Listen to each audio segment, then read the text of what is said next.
By looking at the slide here and the title, you probably get a gist of what we're talking about today. We're going to be using landfire data, or they will be using landfire data to explore historical fire regimes of the Northeastern United States.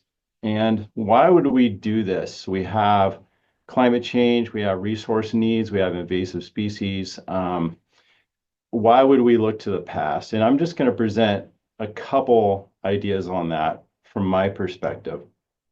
One, I'm learning more and more about indigenous burning. It was integral to their culture, to ecological management for thousands of years, and it continues today. It's just integral to their lifestyle. And by learning more about our historical fire regimes, we can learn more about how we may make some of our ecosystems more resistant and resilient in the face of climate change. This paper just came out, Tolowiecki. Kelly says that name better than I do. 2024. It's a great paper where the author collected observations of indigenous land management around early settler times. And so the squares, the dots, the triangles illustrate some of those observations. Then the gray areas represent percent fire adapted tree relative abundance borrowed from Basirek et al. 2016. And Megan will put those links in the chat. They were shared earlier, but maybe they disappeared. So this is one reason I'm really interested in this. Then second, you've probably heard of this resist, adapt, direct framework. I ran across it in Magnus et al. In Bioscience 2022. And the idea is with your ecosystems, do you restore or maintain them in hopes that they will be in their current state or maybe even a reference state moving forward? Do you let the ecosystems adapt as they will with minimal inputs? Or do you try to direct their trajectory to possibly a new desired condition or a novel desired condition? What's plausible? I think that by using landfire data, using some of your local data sets, you can start to make that decision about what's possible on the landscape with your ecosystems and which pathway you would want to choose moving forward. So hopefully you'll be inspired to apply these historical thoughts to this framework or another framework, again, acknowledging climate change and all the other challenges we have on the landscape today. With that, I wanted to just quick say a couple of things about Landfire. First, Landfire delivers dozens of data sets across the United States. I just have the lower 48 shown here, but we deliver data for Alaska, Hawaii, the insular areas. And we have each attribute, each 30 meter by 30 meter pixel has dozens of attributes assigned to it across dozens of data sets. We also have biophysical settings models that document reference conditions for our historical ecosystems. The biophysical settings represent the dominant ecosystems that would have been on the landscape prior to European colonization. They have the spatial data, which Kelly and Silas used. They're accompanied by the models I mentioned here and by documents that describe what those ecosystems look like and how they function prior to European colonization. We're here to tell you more about Landfire anytime. You can go to landfire.gov to get started. And there, with that, off to you, Kelly. Hello, everyone. I'm Kelly. So going over biophysical settings to the fire return interval, every bio BPS is going to have that historic fire return interval, or FRI, as one of its included attributes.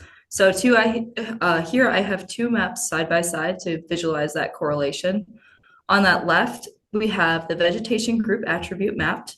So in this map, biophysical settings are sorted into coarse groups, which can make it easier to visualize ecoregions, but may not always tell the entire story.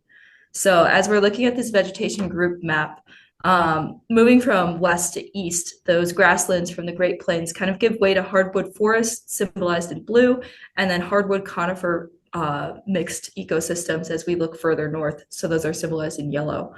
You can even see some riparian and conifer, straight up conifer areas symbolized in northern Minnesota. For this project, we use the all fire attribute when making our maps, and that includes surface, replacement, and mixed fire types. It kind of evens the discrepancy between surface and replacement types in grasslands and forests. We'll be looking at ecosystems that have been most affected by modern fire suppression. So that's going to be those with frequent fires with a return interval of 100 years or less. The scale for the next few historical fire maps will remain the same. So those bright yellow areas symbolize a fire return interval in the single digits. As the color deepens into orange and purple, it displays an area with a more infrequent fire return interval, but still under 100 years.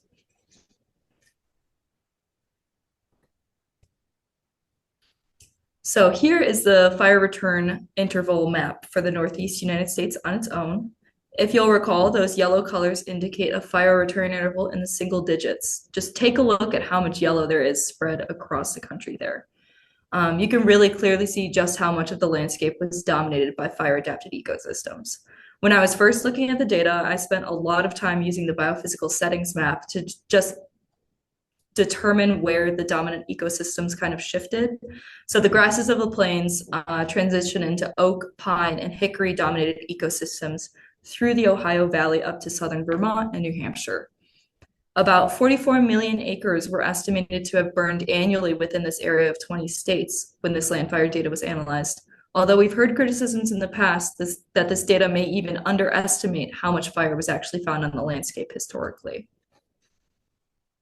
I'll be investigating 3 areas that kind of stuck out to me. So that's going to be Western Vermont, the Upper Great Lakes area, including Michigan, Wisconsin, and the state of Minnesota.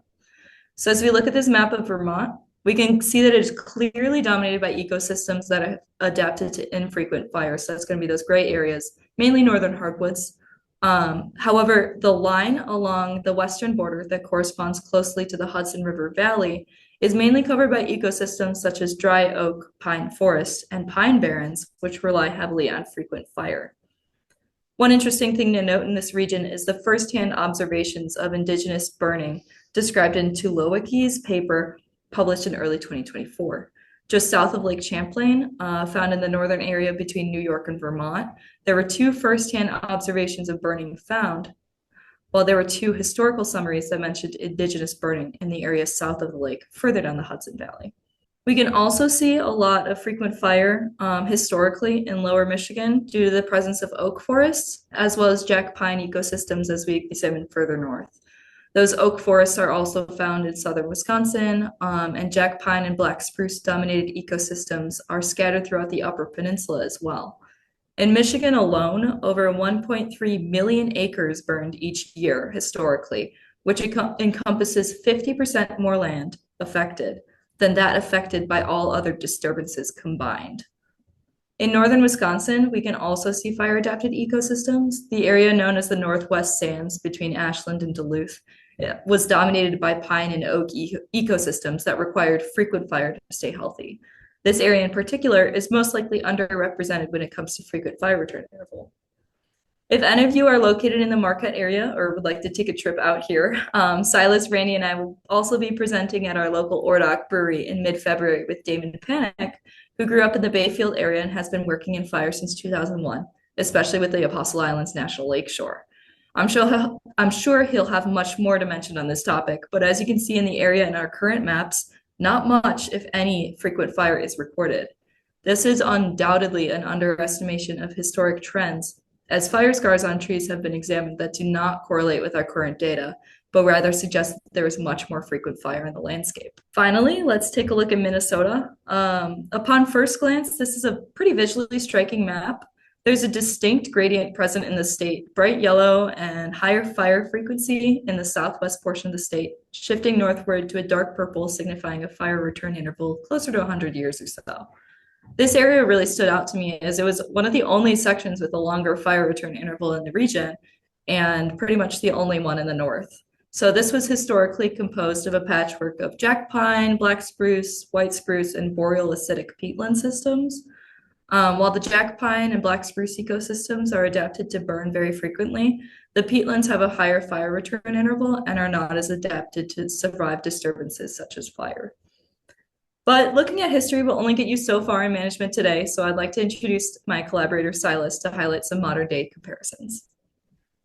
Thank you, Kelly, for those visually appetizing maps.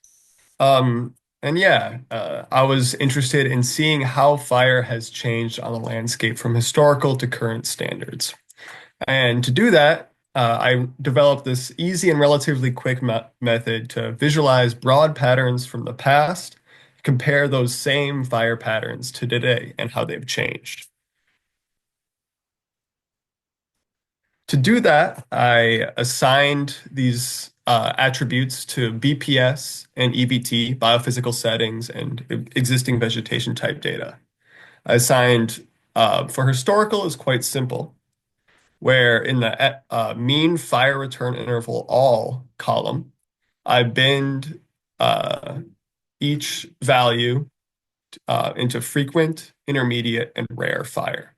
This is quite simple with BPS as the MFRI all has a single number associated with it. For example, like 15 years or 37 years. So it's quite simple to do. However, for the current standard, it was much more difficult to assign these groups to EVT because there are no fire return interval attributes associated with it.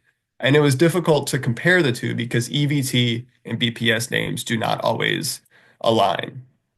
So to assign the same frequent, intermediate, and rare fire group, fire adapted ecosystems to today's standard, I used educated guessing, nature served descriptions, which is an online database that LANDFIRE collaborates with, as well as the vegetation's fire adaptations.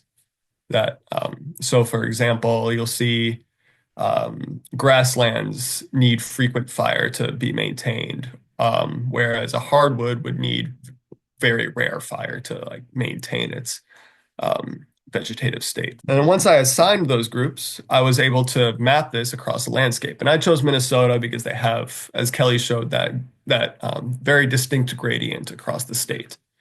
And so when we map the historical fire frequency groups, we see a map much like Kelly's depiction of Minnesota, where we see those grasslands with frequent fire in the western portions. And then as we move north, we see it move to more rare and intermediate fires, especially in that northwest portion where we see that boreal forest and peatland systems come down into Minnesota. Now, looking at the current, we see a virtual disappearance or a great departure of frequent and intermediate fire from Minnesota's landscape. It's a very stark comparison, which I think says a lot about with the state of fire today. And moving on, we can quantify this data as well by graphing it. Here we see that frequent fire was the majority of the landscape in Minnesota, where rare and intermediate fire both were far below 30%, whereas frequent fire adapted ecosystems are far over 50%. And then once colonization and development happens, we see frequent fire adapted ecosystems far below 20% of today's landscape, with ecosystems that see rare fire far over 60%. Now, I thought this is a little bit unfair to Minnesota because if you're from there, you obviously know that a lot of the land is developed for agriculture or just urban development. So I took the liberty of removing both of those vegetation types and land cover types from my analysis. And we see a much different trend here, where much of the landscape still holds those fire adapted ecosystems to frequent fire. But we also still see the same trend of rare fire drastically increasing across our manageable landscape. And now what we are interested in is the change. And so this graph depicts how the change has occurred in Minnesota from historical to around 2023 using LANDFIRE data. We see frequent and intermediate fire depart from the landscape and rare fire continue to dominate. And this is using that manageable landscape metric, not the one using including development. And so why does this matter? As Randy said earlier, there's a lot, fire adapted ecosystems have a great deal of ecosystem resiliency, especially in the face of climate change, which we are facing today. But it also matters, it differs compared to out west, where you see these fuels build up and create a fire risk.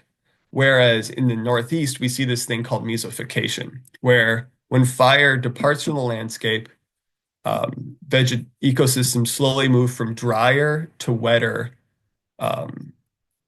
standards. So think your oak systems that saw frequent fire return intervals under 10 years. When they don't see fire, maples and your beech invade and slowly make that ecosystem less burnable. And so you lose the ability to restore that ecosystem. And going back to that ecosystem resiliency, but we also see that these fire adapted ecosystems hold great amounts of biodiversity. So conserving these ecosystems and visualizing this change really matters for restoration and also just a climate resilient landscape. And so this is a picture of my mom. We are actively restoring an oak savanna where mesophication has taken place, but not to an extent where it's not restorable. So we are taking out those non-fire adapted trees, and we're planning on burning the savanna this fall and restoring that fire adapted ecosystem.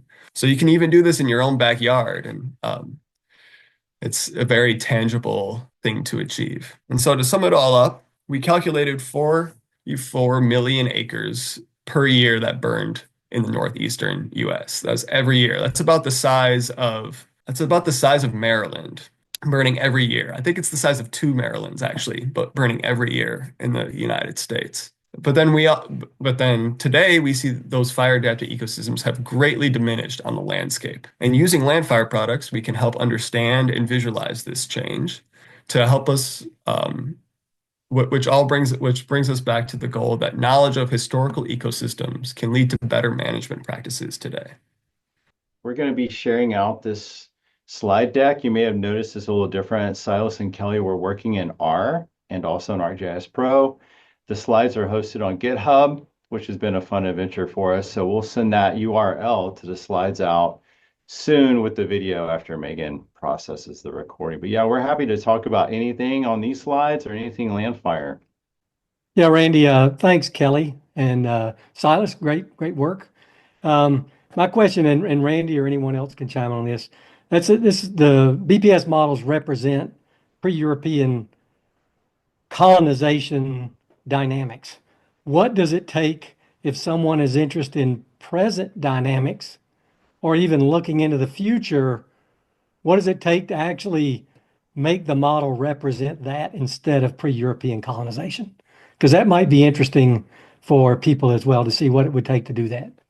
Yeah, well, I'll start by saying what it took to fill out the historical was knowledge of the ecosystem disturbances, how often they occurred, and what their impacts were.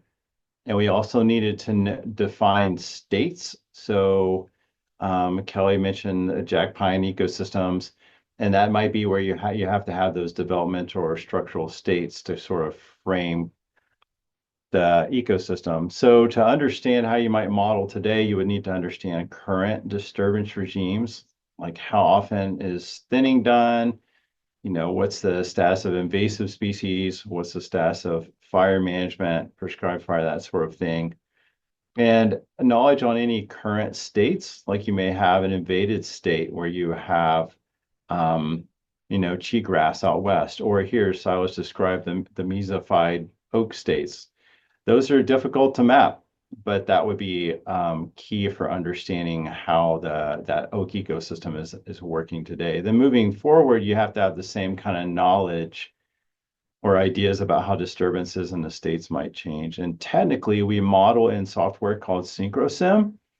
We have a website, landfirevegmodeling.org, I believe it is, that goes through some ideas on this. And folks at Landfire, we're happy to do demos and help you think this through. And there are people out west, for example, that are building very sophisticated models to explore different management scenarios and climate change. So we have some precedent for this. We're happy to talk to you. But yeah, it's a good question, Jim. It's technically not that difficult. Modeling may sound intimidating, it was to me, but I think it's almost the knowledge to parameterize the models can be more challenging than the actual technical part. I'm going to ask Sarah to come off mute. Yeah, Sarah Yeah, is our geospatial specialist ecologist for our LANDFIRE team. So she's going to share her screen and share a really interesting map that she made looking at historical fire in the country. And then we will get to these questions. I'm not losing track of things. So Sarah's going to go ahead and do that really quick.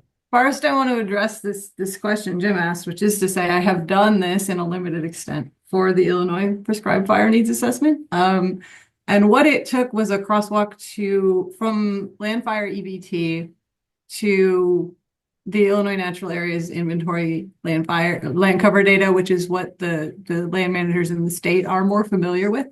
And then we basically surveyed them and said, what is the fire return interval on this vegetation type to maintain a current landscape in this vegetation and to restore a degraded landscape into this vegetation. And then we did a whole bunch of behind the scenes work to average that together. And we came up with a really cool comparison, basically, between what is the historical fire return interval according to LANDFIRE, and then what is the current according to land managers. So we could see that fire gap. And they actually said that currently there is way more frequent fire than LANDFIRE was saying, even with the historical numbers. So that was a really interesting exercise. So that was a digression into answering Jim's question. But now I will share this, and I want to talk to you about this map, which I will zoom in on a little bit, which is doing something similar to the initial assessment that Kelly had talked about. It's a bit of a hybrid between what these two did for the whole US, which is to say that we looked at frequent fire landscapes according to the LANDFIRE mean fire return interval. So basically we said anything with a native fire return interval of 35 years or less is a frequent fire landscape. We took out anything that was not in 35 years or less. We also took out all of the developed ag urban stuff. And where the EVT matched the BPS, we used the fire return interval for the BPS. And where it didn't, we have not done the work to bring it up to current vegetation. We just use an assumption of the historical fire return interval. So this is not to say like this is current fire return interval. We just took whatever BPS was under it and said this is the current fire return interval. So what you're seeing here is existing vegetation categorized into, I will turn the legend on, grassland, green is forest, the brown is shrubland, and there is an orange forest vegetation in here there is very little of it, so it doesn't really show up on the map. But to say, get a quick picture of where are the frequent fire landscapes in the US if we look at these historical fire return intervals. So this is online on ArcGIS Online. There's a link, you can explore it. I'm happy to answer questions. The LANDFIRE team worked on this together, so we will happily talk to you about it more. Yeah, put the link in the chat window, so feel free to explore it. Thanks, Sarah. Anne McKelving. I probably mispronounced your last name. Sorry about that. I wanted to address your question. Is there a source of truth for definitions of EVT? I noticed documentation on the LANDFIRE website is outdated. there will be other folks on the call that can probably dig into this more, but I just wanted to acknowledge your question. Thank you for that. And I wanted to ask you a little bit about the term definitions, because I could take that in a couple ways. Was that source of truth for the actual spatial data set, or for the descriptions about, what is a Laurentian Acadian northern hardwood forest? Yeah, thank you for getting to my question. First of all, I guess what I'm trying to answer is I'm crosswalking this landfire data to like certain land cover class categories. So for example, like very broad ones like forest or shrubland. So something that's like wood oak and savanna. I've some of them you can kind of research online and their answers to like, how that would map to forest or other land cover type, but I just don't know for others. They seem to kind of only exist in landfire. Right. Okay. So yeah, let me see if I can restate the question, 'cause I think I'm tracking. So like for example, in the existing vegetation type data, there's an EVT name attribute, which is very detailed.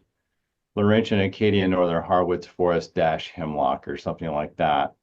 And then there might be boreal acidic peatland, for example, and we give them an EVT phys name of like forest or riparian. And you're trying to do something similar and would like a little bit more documentation on how we made those calls. Oh, you're unmuted. Shoot, And sorry, Thank unmuted. you.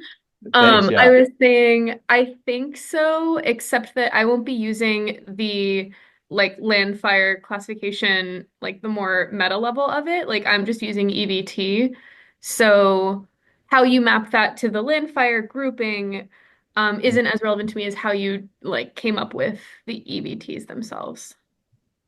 Yeah. So that would be, and again, Inga, Jim, others kick in.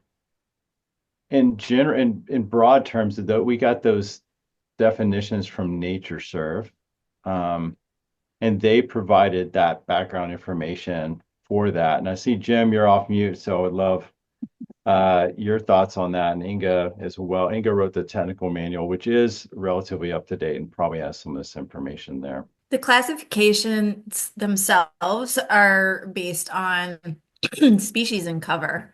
So, but from plot data, right? And so that gets run through what we call the auto key. And then it gets assigned an EVT based on the composition of the plot. And then we map those out with machine learning across the landscape. And so yeah, that original classification was developed by NatureServe. And so that's, the idea is that veg classes are fairly stable through time, right? So, so there haven't been a ton of updates to the EVT class in terms of ecological systems. And I know they're working on updating the MVC classification, but the ecological systems one, I believe, is fairly static at this point. And then I'll throw a paper in for a more recent publication led by Pat Comer on discussing some of the crosswalks that they had to do. So do you have something to add there, Jim? I was just going to add, and I don't know if it helps you or not, and if you noticed it, we've already tried to do that, so just say lumping and collapsing in the attribute file. So there are already things like forest, shrubland, grassland, etc. in the file that would give you what we thought the best representation of that was at the time that was developed. And it was developed by someone on the Landfire team. That crosswalk that you see there to EVT Fizz, to forget what their other names are actually called, but there's about 3 or 4 different groupings. That's probably the best advice we can give you, is to start there, go to the NatureServe Explorer website, read their definitions and see what they say. There's also a document from GAP that describes the EVTs as well, which I could provide you if that would be helpful. Yeah, thanks guys. And I think also this is a question that I was looking into a lot more a few weeks ago, so I don't have like all top of mind all the things that I've already looked into to try to answer this. So I might need to follow up via email. But what I did want to say is if EVT has a certain EVH and C associated with it that indicate like a higher tree canopy or yeah, just taller vegetation generally, would something like wood oak and savanna be more likely to be classified as forest, whereas like, you know, shorter vegetation not be forest, or is it like strictly contingent on that EVT?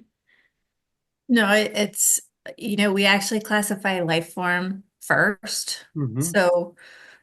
You know, it's tree, shrub, or herbaceous. So if you look at the EVC layer, you can easily classify tree, shrub, and herbaceous, at least for each pixel, right? So we have one dominant life form per pixel. Uh, and that's in EVC. Yep. And Yeah. EVH. Yep. There's only one cover, and it's either herb, shrub, or tree. So that tells you what life form we considered it to be for that pixel. Right. Okay. But that may or may not have bearing on what you later assigned as far as EVT is concerned. Should match up. Yeah. It should, but it may not. I think you know, there's been some issues in disturbed areas and things in the past, so they're supposed to match up the vast majority of the time, Ann, but it is possible that there are some glitches in that, and that's not exactly. I think 2023 should match up pretty well. Yeah. Okay. All right. Thank you so much I know I just monopolized some time. Thanks everyone. No, and feel free to stay at the after post-working office hour session. We can look at your data if you want and throw some maps up there. That's great. Awesome. Thanks, guys. Yeah, and a couple other questions have popped up in the chat. Thanks for that. Yeah, first, Inga has an idea that I wanted to call out. I think you share with everybody. Yes. Landfire does deliver annual disturbance data sets, which are pretty amazing. And I think that would be a really interesting idea to kind of stack up all those disturbances and see how see how that plays out. Yeah, go Silas. Yep. Yeah, I tried to do that. I think it's just my computer processing is not, I'm on a school computer, so they don't really give us like state of the art stuff. And like it just would not render like even I couldn't clip it to even the size of like a county without it being super slow. But that it is a super cool thought. And I did a little bit with MTBS data. Yeah. Monitoring burn severity, monitoring trends in burn severity for those of you who aren't familiar with it. But it is really interesting, and it kind of shows like fire deficit, if you will. Like when comparing that like those frequent fire landscapes, I think is really interesting.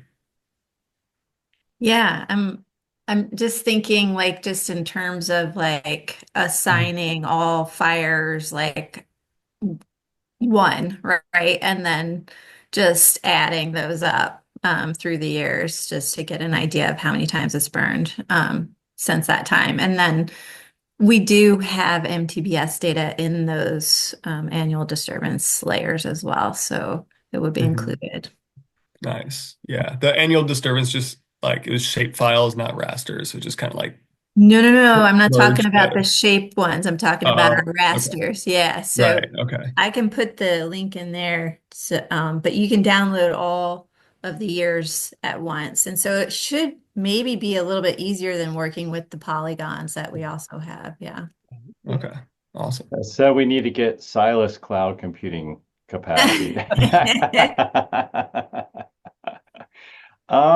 Then Lane, thanks for your statement about maps on the Missouri Prescribed Fire Council website. Yeah, when it comes to maps, we definitely have capacity on the, here in the team. And I would, a couple options. I'm like, wow, we should pay Silas and Kelly to make some maps. And then Sarah Hagan is definitely the more professional cartographer on our team. So what we would probably try to do is, teach you and or your GIS person, kind of teach you the fish approach so that you can crank out the maps as you need. But that said, for something like this, I mean, this is really cool. We can definitely help you with making the maps or showing you how to make the maps. And Sarah, again, on our team has really, she's got several videos on accessibility, universal design. So she's better on that aspect than definitely I would be. But yeah, definitely happy to help. And I love your Prescribed Fire Council website. So would love to learn more about that and maybe tour it together and talk maps. I love to make maps. I never get to make maps, so I'll make you maps.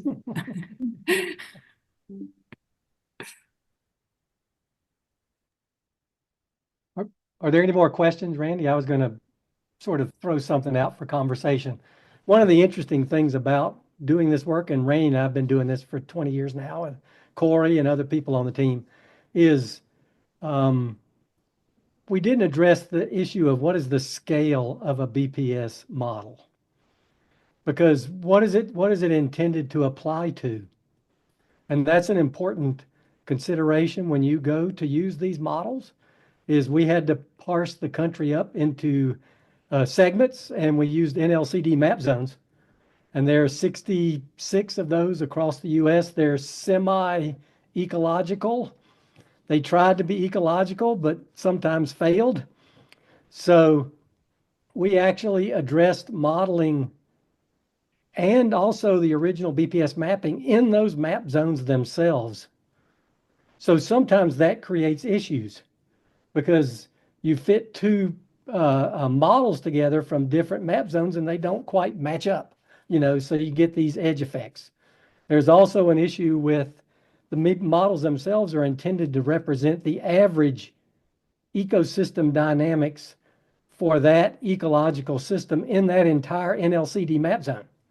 So sometimes you have local effects that are not well represented by the scale at which we modeled. So that's something that users always need to remember, that, we had to do things certain ways as a national program to get these products cranked out. And sometimes they create issues, but they're not fatal. They're issues that can be addressed, and we can help you localize those models if that's necessary, can help you work with some of the edge matching issues and things like that to make the data a little bit more useful for you locally. But they are intended to be large landscape products.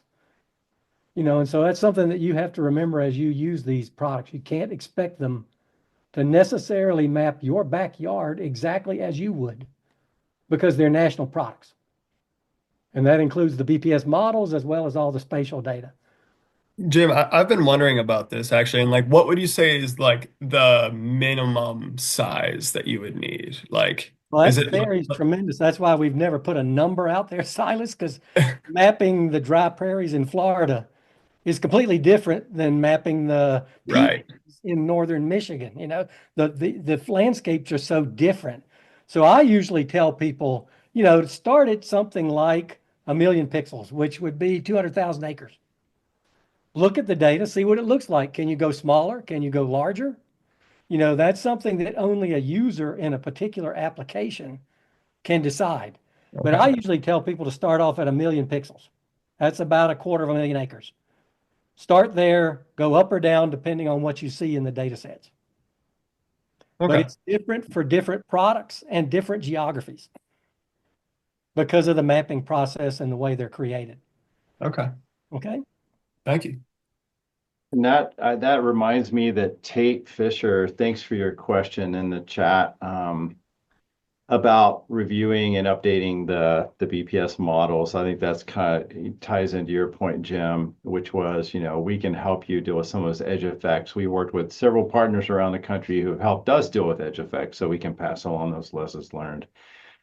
Kelly mentioned that, yes, we've heard some commentary about how we've undermapped frequent fire ecosystems, and or we've underestimated how much fire there was historically, and there's this constant need to update the BPS models. So I don't know about a process right now to update like, Landfire official BPS models. That's not to say it can't be done. We just don't have a current process in place to do that.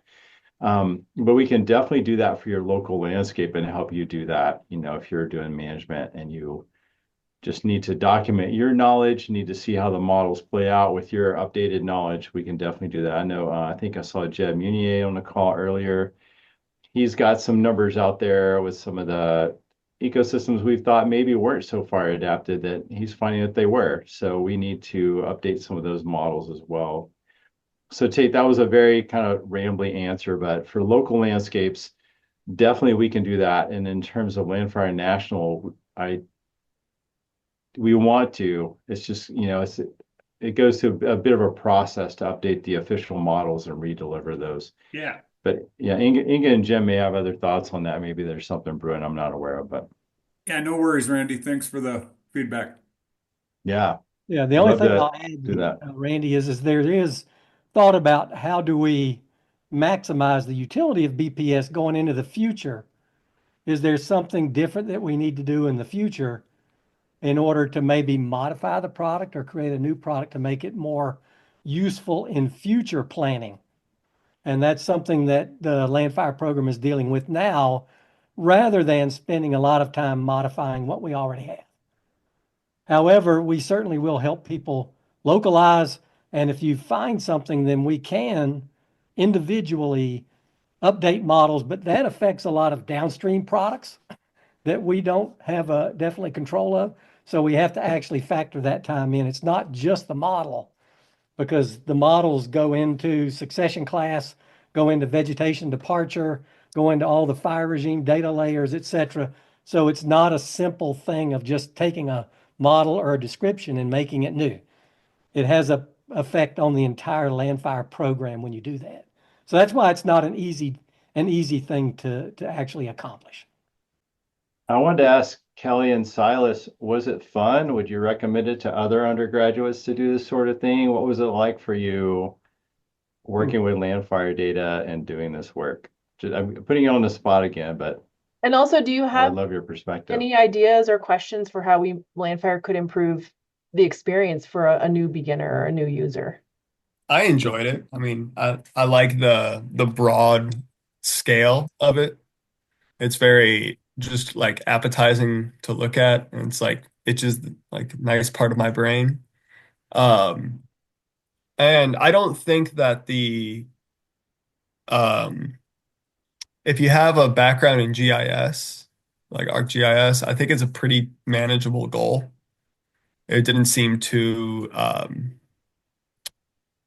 far-fetched to like get accustomed to it and stuff. But like like I also have a lot of experience with working with data. So I think for someone without any like data management skills, it would be a very large task. But as a beginner, I thought it was quite manageable. I think the only boundary that I would have run into, like as a beginner using GIS and Landfire data, is just like it's not super clear on the website what data set to use.